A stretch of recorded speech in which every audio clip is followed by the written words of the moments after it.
Bom dia, boa tarde, boa noite. Professor Roberto aí na área. E daí, vai um cafezinho? Pois é, hoje nós vamos falar de coisa séria mesmo, que é o que está acontecendo aí no Golfo Pérsico, que é a guerra promovida pelo governo Trump, exatamente. Novamente, os Estados Unidos, ele desrespeita a autodeterminação dos povos. E dessa vez, ele quer acabar com o regime do Irã, juntamente com Israel, fazem um ataque covarde que chegou a matar no último sábado o Ayatollah Khamenei, exatamente, o líder religioso do Irã, despertando assim a fúria do Império Persa. Mas vamos saber mais sobre o que é o Irã, onde ele se localiza, quais vão ser as consequências desse ataque indiscriminado feito pelos Estados Unidos com a ajuda de Israel. E nisso vai sobrar para nós? Vamos ver, aqui no canal do Professor Roberto, a geografia política do mundo e da guerra. Solta a vinheta!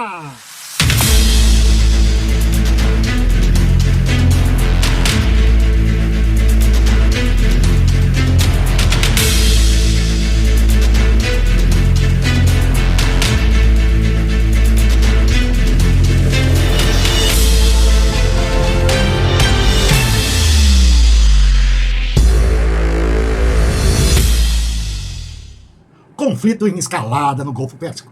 Estados Unidos e Israel atacaram o Irã no último sábado. Sim, senhor, atacaram o Irã em meio às negociações nucleares.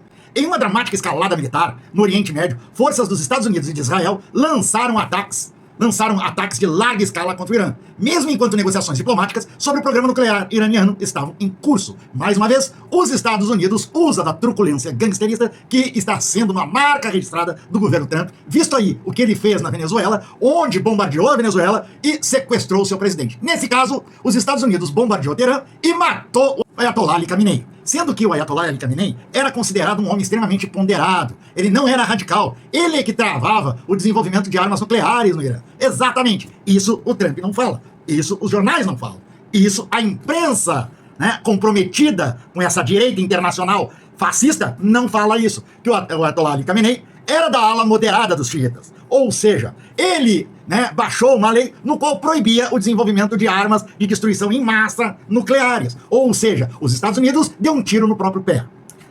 Não contente com isso, o Trump mesmo, né, queria que dessem um golpe de Estado e acabasse com o regime no Irã, ou seja, tentando fazer valer que com a morte de Ali Khamenei, né, o povo se insurgisse contra o sistema. Pelo contrário, a maioria do povo do Irã é xiita, ele é islâmico do ramo xiita, que é a grande maioria. Não sei se você sabe, mas os xiitas eles são minoria no Oriente Médio. Só que no Irã é onde eles encontram, né, guarida para toda a religião deles, para desenvolver a religião deles xiita. Então eles são do ramo do Islã xiita. O islamismo ele é dividido em duas linhas. O xiita, que é o mais ortodoxo, né, que ele vive sobre as leis islâmicas, e o sunita, que é a grande maioria no Oriente Médio, certo? Que não vivem, né, sob as leis islâmicas, religiosas. Por isso mesmo que o Irã é um país de teocracia, ou seja, é um país onde é regido por uma lei constitucional da sua república, mas também por uma lei religiosa, que assim mantém, né, a sociedade islâmica. O ataque surpresa, que ocorreu na madrugada de 28 de fevereiro de 2026, no último sábado, marcou os momentos mais tensos da recente história geopolítica da região. O governo dos Estados Unidos, juntamente com Israel, afirmou que a intervenção tinha como objetivo impedir o desenvolvimento de capacidades nucleares militares e desarticular o que chamaram de ameaças eminentes da República Islâmica. Ora, céu. Se ele estava em negociação há anos para não querer desenvolver armas nucleares, existia uma lei, né, baixada pelo Ayatollah Ali Khamenei, dizendo que o Irã ele não iria fabricar armas nucleares.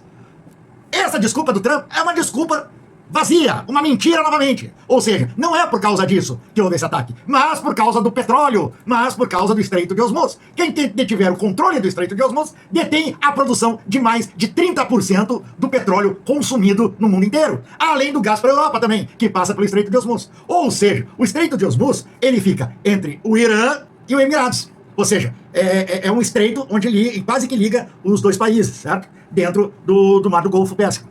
Ou seja, é estratégico. Então é justamente por causa disso que o Trump deu ordens para atacar o Irã. E Israel quer acabar com o islamismo. Exatamente. Ele quer destruir, né, o regime político do Irã. Também eles querem colocar lá dentro do Irã um governo como era do Shah Reza Pahlavi, que era um governo totalmente entreguista, né, aos ditames americanos, além de ter sido um sanguinário. Um dos objetivos era impedir o desenvolvimento de capacidades nucleares. Se o Irã já tinha dito que não estava desenvolvendo bombas atômicas. O único que desenvolve bombas atômicas ali é os Estados Unidos, que tem coragem de jogar. Jogou em Nagasaki, Hiroshima, fez guerra contra o Vietnã, jogou bombas incendiárias no Vietnã, Nepal e gás mostarda também para acabar, o gás laranja. Né? Não era o gás mostarda, era o gás laranja, para destruir e desfolhar toda a mata e a floresta do Vietnã, para tentar assim acabar com os Vietcongues e se deram com os burros na água. Foi a maior derrota americana no Oriente. Certo? Bom, o assassinato de Ali Khamenei, porque foi um assassinato, a gente tem que dizer isso, foi um assassinato que os Estados Unidos mais uma vez fez, mais um crime contra a humanidade, mais um crime internacional patrocinado pelo seu Trump. E ele vai ter que ser responsabilizado por isso, exatamente, por essas várias mortes que estão ocorrendo no Irã, e também as mortes também de americanos também, nessa guerra, que é uma guerra simplesmente que não tem justificativa nenhuma, tá? A raiva da população do Irã, o que intensificou ainda mais o confronto com a confirmação por parte da mídia estatal iraniana de que o líder supremo, no último sábado, o Ayatollah Ali Khamenei, foi morto durante as ofensivas. O governo irã confirmou a morte de Khamenei e declarou um período oficial de luto nacional, enquanto que a mídia iraniana relatou que familiares próximos também foram mortos, ou seja, além de Ali Khamenei, também os familiares de Ali Khamenei, em ataques aéreos conjuntos nos Estados Unidos e de Israel, ou seja, dois países criminosos. A repercussão interna tem sido profundamente polarizada. Em várias cidades iranianas ocorreram manifestações em homenagem ao líder martirizado. Por que, gente, martirizado? Agora, cabe aqui um ponto. O que é um martírio? Para eles, por que Ali Khamenei não estava num bunker? Ou estava protegido? Apesar que queriam levar ele para um bunker e proteger. Ele não. Ele escolheu ficar no escritório dele. E por que ele escolheu isso? Porque você tem que aprender uma coisa. E no Oriente, a cultura oriental, a gente nunca pode usar a nossa cultura como parâmetro para tentar julgar a cultura de outra nação. Cada um de nós temos nossas próprias culturas, nossa formação cultural, os nossos modos, nossas formas de ver a justiça, nossa forma de ver a sociedade e entender o mundo. O islamismo, eles têm uma coisa chamada, martírio. O que é esse martírio? Para eles é uma dádiva. Eles morrerem pela nação, eles morrerem pelo irmão deles, eles darem a sua própria vida pela família. Já no Ocidente não é bem assim. No Ocidente é cada um por si e Deus para todos. Por quê? Porque no Ocidente é capitalista. E o capitalista ele é individualista. Lá não. Lá não. Lá eles sofrem em conjunto. Lá eles choram os seus mortos todos juntos. Lá eles enterram juntos os seus mortos. Lá a nação é irmandada. Aí é que tá. É uma nação só. Um soberano só. E Ali Khamenei escolheu esse caminho de se tornar um mártir. E os Estados Unidos produziu esse mártir, que é o combustível para que hoje está acontecendo todos esses ataques no qual os americanos não estavam contando com isso. Ou seja, subestimaram o poder de resiliência do povo iraniano, certo? E ir para o confronto, em vez de ficar na defensiva. Não é como na Venezuela. Não é como na Venezuela. Ou algum outro país aqui da América Central ou América do Sul. Lá, os islamistas, eles vão à luta. Eles defendem a sua ideologia e defendem a sua religião. Defendem porque eles acreditam, certo? E tem que ser admirado isso. Tem que ser admirado o povo iraniano. Porque o povo iraniano, apesar de suas contradições, a partir do nosso ponto de vista ocidental e julgar a sociedade iraniana e os seus costumes, que para nós é uma contradição, a gente defendeu o povo do Irã, sendo que eles vivem numa teocracia, mas é o povo que escolheu isso. E nós devemos respeitar, é a autodeterminação do povo. Não é nós do Ocidente, não é nós aqui do continente americano que temos que julgar o povo iraniano. Os seus costumes, as suas formas de governar do jeito que é. Não é nós que temos que fazer isso. É eles. Isso se chama autodeterminação de um povo, que deve ser respeitado. Se a gente fosse partir pela régua, como todo mundo fala, que é um regime tirânico, eles são uma república, que funciona. Eles escolhem presidente, certo? Só que eles têm um líder religioso. E isso convive com a república. Eles têm uma constituição civil feita pela própria população, escolhida e eleita pela população. Eles têm eleições diretas. E não sei se você sabe, mas para chegar a Ayatollah, um líder religioso, também passa por eleições no meio islâmico também. Onde a pessoa que quer se candidatar a ser um líder religioso, ele tem que ser uma pessoa ilibada. Não pode estar envolvido em corrupção, em nenhum tipo de corrupção. Tem que ser uma pessoa pura. E o Khamenei era essa pessoa pura. Agora, se no ponto de vista religioso eles são contra o homossexualismo, eles abominam o homossexualismo, eles abominam a mulher a ter que andar de burca, apesar que estavam flexibilizando todo esse processo numa construção coletiva, cultural, fazendo com que a sociedade, o próprio islamismo, pudesse ter uma releitura, Isso graças ao Ali Khamenei, diga-se de passagem, estava fazendo uma revisão gradual desses costumes, certo? Lá, por exemplo, a traição não pode haver, O divórcio é proibido, O homem, quando se casa com uma mulher, ele tem que viver com ela e não pode trair ela. E vice-versa. Para nós, são costumes que para nós são estranhos, porque nós somos mais liberais, mas é por causa da nossa religião. É por causa da nossa concepção religiosa, que também agrega a nossa cultura, certo? E ao nosso modo de ser, que torna cada povo diferente. Por isso que o mundo é plural. Mas se a gente for pegar a régua, como eu estava dizendo, então vamos pegar a Arábia Saudita, por exemplo, que é uma ditadura familiar, e que o sheik é o pai, e os príncipes que existem são os filhos, e não existe eleição. E daí? E os Estados Unidos é amiguinho. E eles pegam, matam um repórter, como fizeram, né? E decapitam, tiram os membros e desmancham eles em ácido. Quem é contra o governo deles? Se nós formos pegar uma régua e começar a julgar o povo oriental, o povo do Oriente Médio, né? Então vamos usar a mesma régua. Se é para julgar o Irã, vamos julgar também a Arábia Saudita. Vamos julgar também o sistema de governo lá, que todo mundo gosta de ir, no Emirados Árabes, lá no luxo, onde a família Bolsonaro até se vestiu de sheik árabe. E ganhou as joias, diga-se passagem. Então, se é pra gente julgar, o mesmo pau que bate em José tem que bater em João. Ou então, a gente parte do princípio de respeito. Exatamente. Respeito. Então, respeito ao povo iraniano. E solidariedade ao povo iraniano. Esse ataque feito pelos Estados Unidos é um ataque furtivo, um ataque covarde e que demonstra claramente a política imperialista que os Estados Unidos estão tendo. Não é por causa do sistema de governo, não é por causa dos direitos humanos, não é nada disso. Não é por causa, né, das armas atômicas, que não existem. É por causa do petróleo. A mesma coisa que aconteceu na Venezuela. O mesmo interesse. Combustível fóssil. Que os Estados Unidos estão precisando urgentemente. E a Europa, que está apoiando essa ação dos Estados Unidos, como a França, a Inglaterra, a Alemanha, eles dependem do gás que passa pelo Estreito de Hormuz. E que é feito pelo Irã. E que abastece a Europa desde que eles romperam com a Rússia apoiando a Ucrânia. Porque os russos não fornecem mais gás para a Europa. É justamente isso, gente. Aí está o que eu digo de geopolítica. Vamos entrar agora na geopolítica.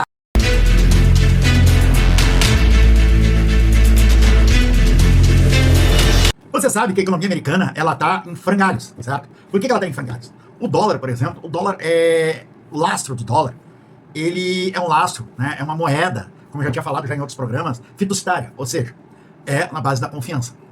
E para ele lastrear esse dólar, ele precisa ter commodities. Os Estados Unidos não têm commodities. O único commodities que ele tinha até certo ponto, até um tempo atrás, era petróleo. Por isso mesmo, né, que existem os petrodólares. Não sei se vocês ouviram falar disso aí. À medida, né, que os Estados Unidos foi perdendo, né, a força econômica do mundo, havia a necessidade dele acumular commodities. E o petróleo é um commodity. No momento que ele tiver controle sobre o petróleo, ele vai ter novamente a sua moeda fiduciária, que é a base da confiança, com força outra vez no mercado. Né? O que acontece por trás disso? Não sei se você sabe, mas esse ataque ao Irã é um ataque à China, indiretamente. A China estabeleceu o retorno, entendeu? A recriação da Rota da Seda, que passa pelo Irã, pelos países do BRICS, certo? Se fortalecendo assim as moedas internacionais, ou seja, desdolarizando. O Irã começou com a desdolarização também, assim como a Rússia, e assim como a China, e assim como o Brasil, a África do Sul, o Paquistão, outros países começaram a desdolarizar as suas economias. Desdolarizando as suas economias, os Estados Unidos perdem com isso. Então é a necessidade, e é necessário por parte dos Estados Unidos, dar uma lição nesse processo, barrar esse processo. E para barrar esse processo, ele tem que atacar os países dos BRICS. E resolveu atacar o Irã. Por quê? Por causa da Rota da China, da Rota da Seda. Exatamente, a Rota da Seda. Eis o principal interesse, depois do petróleo, nos Estados Unidos, de terem atacado o Irã. A Rota da Seda. Atingindo a China no seu processo de expansão econômica. Uma forma de barrar. Só que tem um problema aí, né? Tem um ônus aí para os Estados Unidos, para o governo americano, nesse ataque ao Irã, que é o custo dessa guerra. O Trump achava, certo, que seria rápido. Em 2, 3 dias, eles bombardeariam, derrubariam o governo e colocaria ali um governo pró-Estados Unidos ou fizesse o Irã recuar. O que aconteceu? Deu tudo errado. Vamos completar já 4 dias de combate e o Irã não dá trégua a isso. Ele está bombardeando e oblitando todas as bases americanas e dos aliados americanos. Por quê? Para tirar o abastecimento, atacar o abastecimento da frota americana. Chega um ponto, os mísseis americanos não tem mais. Eles têm que reabastecer. É óleo, é combustível, munição, é estratégico. O Irã, ele está sendo estratégico no combate. Ele está destruindo toda a infraestrutura e dá sustentação aos Estados Unidos, a frota americana. Com isso, ele começa a atacar o calcanhar de Aquiles dos Estados Unidos. Por quê? Porque os Estados Unidos estão longe. A frota americana está praticamente lutando sozinho. Agora vai vir ajuda da Inglaterra, da França e da Alemanha. Mas mesmo assim é pouco. Porque nós não sabemos, e o mundo não sabe, entendeu? Da capacidade que o Irã tem de reação. De quantos mísseis, quanto é o material bélico iraniano. Sendo que o Irã é o único país do mundo que tem uma produção própria de drones, que são baratos, sendo usado contra, né, equipamentos caríssimos americanos. Cada um míssil lançado pelos Estados Unidos, né, custa 100 a 200 drones que o Irã lança contra esse míssil. Cada um tiro americano custa milhões. enquanto que cada bombardeio iraniano custa pouco mais que 10 mil, 20 mil dólares. Ou seja, a luta está ficando cara demais para os Estados Unidos, para a economia americana, que já está com problema. Agora, ainda mais, com o fechamento do Estreito de Hormuz, aumentando o preço do barril do petróleo, aprofundando a inflação americana. O que vai acontecer? Vamos ver as cenas dos próximos capítulos nos Estados Unidos. Porque o Trump, se ele estava também com interesse de, através da guerra com o Irã, ele conseguir reverter a impopularidade dele nos Estados Unidos, eu acho que com isso foi um tiro no pé. Por isso mesmo que ele está agora procurando, né, um cessar-fogo. Mas o Irã já falou que não quer cessar-fogo. Agora eles querem expulsar os americanos e destruir todos os aliados americanos dos Estados Unidos no Oriente Médio. Ou seja, os países que estão ocupados, porque para o Irã, esses países que têm bases americanas, eles não são países independentes. Eles são países serviçais aos interesses dos Estados Unidos e de Israel. Não é à toa que o Domo de Ferro em Israel, em Tel Aviv, entrou em colapso por causa da força de mísseis iranianos. Diga-se de passagem que Israel não fabrica míssil, ele compra dos Estados Unidos. Enquanto que o Irã, ele tem uma fabricação de mísseis estupendas, além dos drones. O Irã tem mísseis supersônicos. Recebe ajuda, se necessário for, da China, da Rússia, da Coreia do Norte. Que são 3 países superpotências, certo? A parte econômica do Irã é muito bem sustentada. Eles têm um país, apesar dos Estados Unidos ter feito um bloqueio econômico do Ocidente contra o Irã, a Europa depende do gás iraniano, por exemplo. Toda essa força que os Estados Unidos estão usando contra, né, o Irã, parece aquela luta de Muhammad Ali contra George Foreman. Quando Muhammad Ali era mais velho que Foreman era um gigante, né, um cara super novo, ainda com seus 20 e poucos anos. Muhammad Ali já tem seus 35, 34, 35 anos, no qual foram fazer aquela grande luta pelo cinturão de ouro. E Foreman caiu no 8º assalto. Por quê? Porque Muhammad Ali passou do primeiro assalto ao 8º assalto, até o 7º assalto, se defendendo, deixando que aquele gigante batesse tanto nele, com tanta raiva, que ele cansou. E quando ele cansou, Muhammad Ali acabou com George Foreman. A mesma coisa aconteceu no Vietnã, com os Estados Unidos. Em termos de quantidade, em termos de força, os Estados Unidos é superior. Isso a gente não tem como negar. Eles têm uma grande armada. Eles têm tecnologia, só que é caro a tecnologia para eles. Eles têm uma grande quantidade de armamento. Só que tudo isso custa caro para a economia americana, e a economia americana, atualmente, ela não está tão bem assim. E o que aconteceu no Vietnã é o que vai acontecer no Irã. Os Estados Unidos eram uma grande potência, foi para cima dos Vietcongs. Os Vietcongs e os vietnamitas, eles conheciam o terreno, eles atacavam, recuavam, desgastavam, e desgastando, ou seja, usaram a resiliência dos americanos contra os americanos. Por que isso? Aí tem o pulo do gato. O povo oriental e o povo vietnamita, a cada 100 que morria dos vietnamitas, eles matavam 10, 50 americanos. Só que o povo vietnamita, ele suportava essas mortes, a pressão dessas mortes. Já o povo americano, quando começar a ver os caixões de seus filhos, de seus soldados, voltarem para os Estados Unidos e serem recebidos suas famílias, eles não vão aguentar. O povo iraniano, ele tem resiliência. Eles conseguem aguentar a morte de centenas e milhares. Mas o povo americano, ele não aguenta a morte de uma pessoa. Ele desmonta. E vai ser por aí que, mais uma vez, assim como foi no Afeganistão, que os Estados Unidos vai perder a guerra. E é justamente isso que nós vamos falar e nos debruçarmos agora.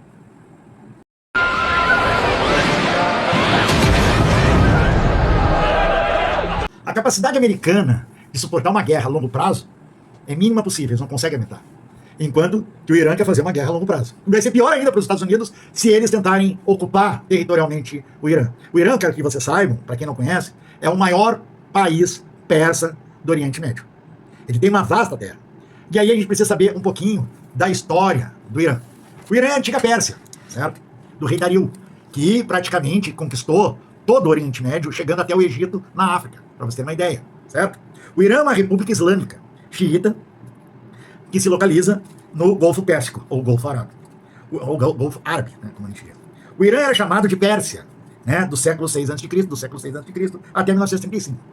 Sendo que Irã já era o nome utilizado pelo povo persa. na Pérsia, pelos persas desde o século VII depois de Cristo. Durante a Antiguidade, a Pérsia foi um vasto império que englobava desde a atual Turquia, e a da Turquia, até o Punjab, incluindo o Egito na África, né? Ali na África do Norte. Para vocês verem que é um povo guerreiro, que é milenar, mais antigo que o povo americano, né? Tem uma tradição de guerra, tem uma tradição de luta, tem uma tradição de lutar contra todos os adversários, principalmente o meio ambiente, extremamente adaptável, né, à região deles, e conhecedor, porque o Irã ele tem montanhas, tem planícies, tem duas costas, né, ele é banhado por duas costas, né? O Irã faz fronteira com o Iraque, com o Kuwait, com o Azerbaijão, com o Turcomenistão, o Afeganistão, o Paquistão, a Síria, a Turquia. Possui como costa o Mar Arábico, ao sul, e ao norte o Mar Cáspio. Tá? Ao sul, o Golfo Pérsico, e fica no Golfo Pérsico, certo? Um controle sobre o Estreito de Hormuz. Exatamente. A importância desse Estreito de Hormuz para a economia mundial. O Irã já disse, qualquer petroleiro que tentar passar pelo Golfo de Hormuz vai ser afundado, vai ser torpedeado. O que quer dizer com isso? Que praticamente ele nem precisa jogar o míssil. Bastou falar. Ninguém mais vai tentar passar por ali, pelo medo. Quem é que vai querer arriscar ter um petroleiro sendo afundado? Certo? O preço do seguro, por exemplo, sobe lá em cima. Ninguém em sã consciência, dono de uma frota mercante, vai arriscar perder um petroleiro no qual ninguém vai pagar o seguro, porque é arriscado demais. Fora o seguro também, que vai se negar a fazer seguro. Por ali. Então o que vai acontecer? Vai parar tudo, gente. Se já não está parando. Olha aí, já fundaram 3 petroleiros americanos. São menos 3, imagina, milhões de toneladas de petróleo que não vão chegar nos Estados Unidos. Né? Então, para vocês terem uma ideia, que o Estreito de Hormuz, ele funciona como ponto estratégico para passagem de exportação de petróleo e gás. Seja de 30%, por exemplo, do gás consumido pela Europa, ele passa pelo Estreito de Hormuz. Certo? Outra coisa também. Os Estados Unidos, ele conta com alguns aliados ali. Tá? Ali no Oriente Médio, como Israel, como a Arábia Saudita, como Emirados Árabes, mas com exceção da Arábia Saudita, que tem uma forte força aérea, mas também não tem muita habilidade e é facilmente derrubado, tá? O ataque vai ser reforçado pela Inglaterra, pela França, certo? E pela Alemanha. Só que tem um porém, o Irã não está sozinho na história. O Irã ele desenvolveu um cinturão de defesa, certo? Com exércitos não regulares, certo? E de apoio a ele, que é o povo islâmico, exatamente. Por isso que eu disse lá no começo que os Estados Unidos deu um tiro no próprio pé. Por que deu um tiro no próprio pé? Devemos perguntar, pessoal, por que deu um tiro no próprio pé? Porque no momento que ele matou Ali Khamenei, que é o líder religioso do povo islâmico, é que nem o Papa. Né? Só que ele tem mais força que o Papa. Porque se o Papa é morto, a gente fica chorando aqui, daí ele se reúne lá, solta fumacinha branca, tem outro Papa, pronto. Mas ninguém se comove. Se o Papa for assassinado amanhã depois, a gente, ninguém entra em guerra. O povo católico não entra em guerra. Por causa do Papa. Mas no Islã é diferente. No Islã, por exemplo, o assassinato do Ali Khamenei, ele é muito mais que o Papa. Ele desperta a jihad. Sabe o que é jihad? É guerra santa. Guerra santa contra os Estados Unidos. E possivelmente o Trump já está condenado a vida toda dele. Já está condenado. Mesmo terminando a guerra contra o Irã, ele já está condenado. Mesmo derrotando o Irã, o Trump está condenado. A vida dele não vale mais nada. Por quê? Porque não sei se você sabe, muitos aí não são da minha geração. Houve, há uns 30, 40 anos atrás, certo? É um escritor, né, que escreveu um livro no qual os clérigos, ele fazia uma crítica ao profeta Maomé. Ele foi condenado à morte. Todos os clérigos se reuniram, julgaram ele e condenaram ele à morte. Ele foi se refugiar nos Estados Unidos, na Europa, na Inglaterra, na Alemanha. Ele andou 20 anos, passou 20 anos, desde que aconteceu isso, certo? Parece que o nome era Aliaca, parece. Não sei se é esse o nome, não me recordo, mas é bom pesquisar, certo? Daí, assim, eu gostaria até que quem escutar o programa colocasse aí nos comentários, certo? O nome desse escritor, é bom fazer uma pesquisa e ler sobre a história dele. O que aconteceu depois com ele. Daí passou-se 20, 25 anos, 30 anos. Tá, tudo bem. Um dia ele é assassinado. Ele é morto por um grupo islâmico.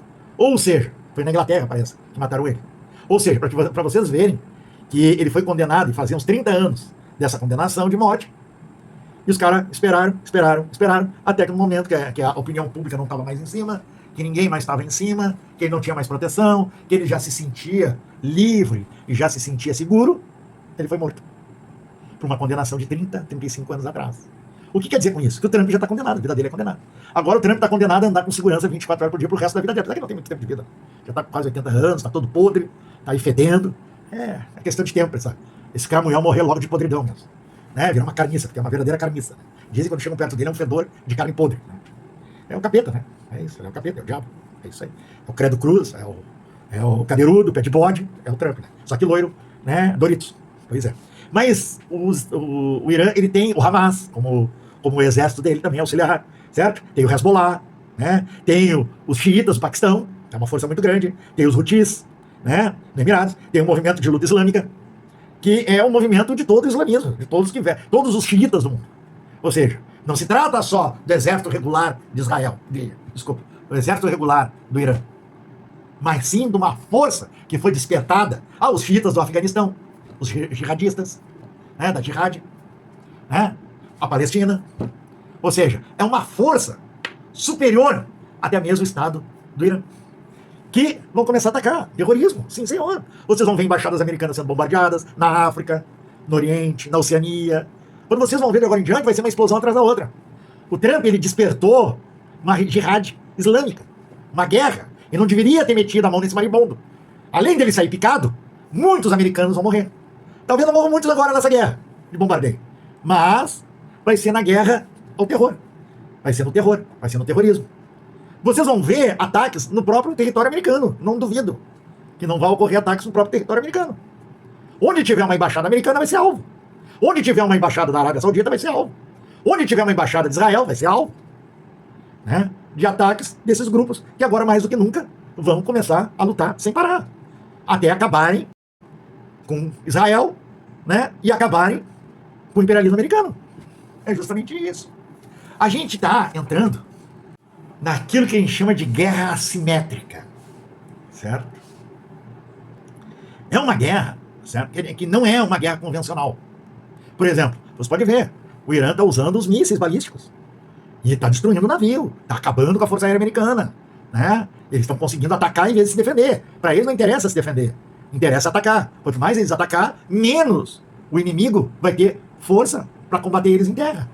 E mais ainda, o inimigo vai pensar duas vezes. Parece que foi 2 destroyers, um porta-aviões, já foram, né, para a base que fica no meio do Oceano Atlântico. Que são 3 dias ida, mais ao tempo de manutenção e mais 3 dias para o Golfo Pérsico. Donald Trump arregou. O feitiço, como eu disse no sábado, já se virou contra o feiticeiro. Donald Trump propôs um cessar-fogo ao Irã. O governo do Irã disse não e continuou uma retaliação verdadeiramente feroz contra o ataque dos Estados Unidos e de Israel. Trump chamou o ataque de fúria épica. Verdadeiramente furiosa e épica é a reação do Irã, e Donald Trump não contava com ela, muito menos Benjamin Netanyahu, que aliás não está em Israel, viajou, fugiu. Em outubro há eleições em Israel, em novembro nos Estados Unidos. Ambos, Trump e Netanyahu, acreditaram que o Irã reagiria como a Venezuela. Isto é, reação alguma, vale dizer, sem poderio militar para reagir à altura, mas o feitiço se virou contra o feiticeiro. O Irã é a grande potência da região, é a única potência da região que tem condições de fazer o que está fazendo agora, atacando alvos em Israel, atacando alvos na região do Oriente Médio, destruindo um radar de $1 bilhão dos Estados Unidos, afundando navios e aviões norte-americanos. É claro que os Estados Unidos e Israel, se desejarem, destroem o Irã, não há dúvida, mas a retaliação será de uma proporção incalculável. Donald Trump jamais imaginou que o Irã faria o que está fazendo, uma reação feroz, verdadeiramente épica, reproduzindo os termos de Donald Trump pelo avesso. As consequências, as piores possíveis. Se o Estreito de Hormuz for fechado, a refinaria de petróleo destruída na Arábia Saudita era a principal refinaria do mundo, um dos esteios da circulação de petróleo no globo, no planeta Terra. Repito, Estados Unidos e Israel juntos podem destruir o Irã, mas ao mesmo tempo o Irã fará uma retaliação que destruirá completamente qualquer possibilidade de Trump e Netanyahu declararem vitória e, sobretudo, o risco para a economia global é muito maior do que talvez qualquer benefício eleitoral para Netanyahu em outubro, benefício eleitoral e financeiro. A família de Donald Trump tem interesses imobiliários na região e este é um dos fatores deste ataque. Corrupção, falta de estratégia, cinismo, um imperialismo anacrônico. O feitiço já se virou contra o feiticeiro. Ou seja, ficam fora de combate durante 7, 8 dias. E isso é determinante, né, para uma tentativa de força, de coerção, como é a política americana. Por isso vocês estão vendo aí o Trump desesperado. O Trump não contava com isso. A economia americana não está favorável para uma guerra. O povo americano está dividido. A popularidade do Trump está mais baixa do que nunca. A popularidade do Partido Republicano dos Estados Unidos está baixa, demais, está menos de 30%. Logo, logo teremos eleições nos Estados Unidos, no meio de mandato. E daí vai acontecer o quê? Os republicanos vão perder. né? O Trump, ele está tomando, né, ele está tentando impor uma política que foi uma política americana lá na década de 60, década de 50, que ainda era no tempo da Guerra Fria. Né? Só que agora, ele esquece que existe uma outra potência. Na realidade, existem 3 potências aí.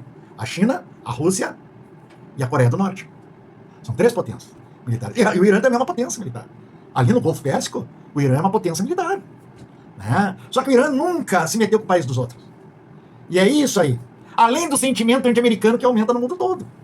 Então é isso aí, gente, que a gente vê e que a gente analisa. Essa guerra, né, no Golfo.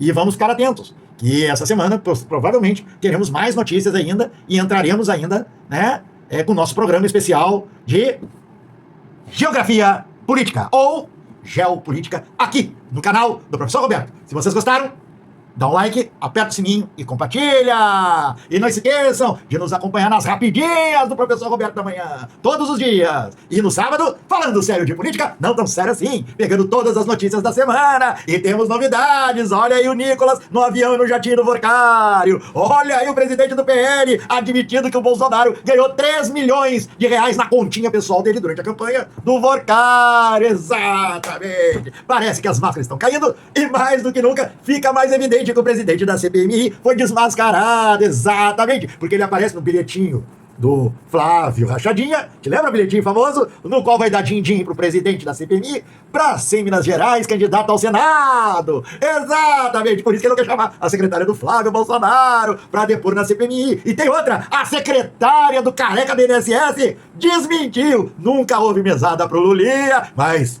não desmentiu que a mesada era pro Flávio Rachadinha, exatamente! Fica ligado então aí nas rapidinhas e falando sério de política, aqui no canal do Professor Roberto. Se gostaram, dá um like, participa, te inscreve no canal, que nós vamos melhorar ainda mais os nossos programas. E vão se preparando, que quando nós chegarmos a 500 inscritos no canal, teremos a nossa live ao vivo, exatamente, que é pra você participar, porque já estamos em 430, mais 70 de inscrições, e nós teremos a nossa live ao vivo. Aqui vocês vão poder falar comigo diretamente e participar, e eu vou trazer convidados aqui pro estúdio do Professor Roberto pra gente debater sobre vários assuntos, sobre Porto Alegre, sobre o país, sobre a política internacional, e sobre comédia, cinema, e todos os tipos de conversa que vocês é que vão dar pra mim. Qual vai ser a pauta, exatamente, com participação de todos vocês, só aqui no canal do Professor Roberto, onde o principal de tudo, comigo agora, me tio, lapada neles!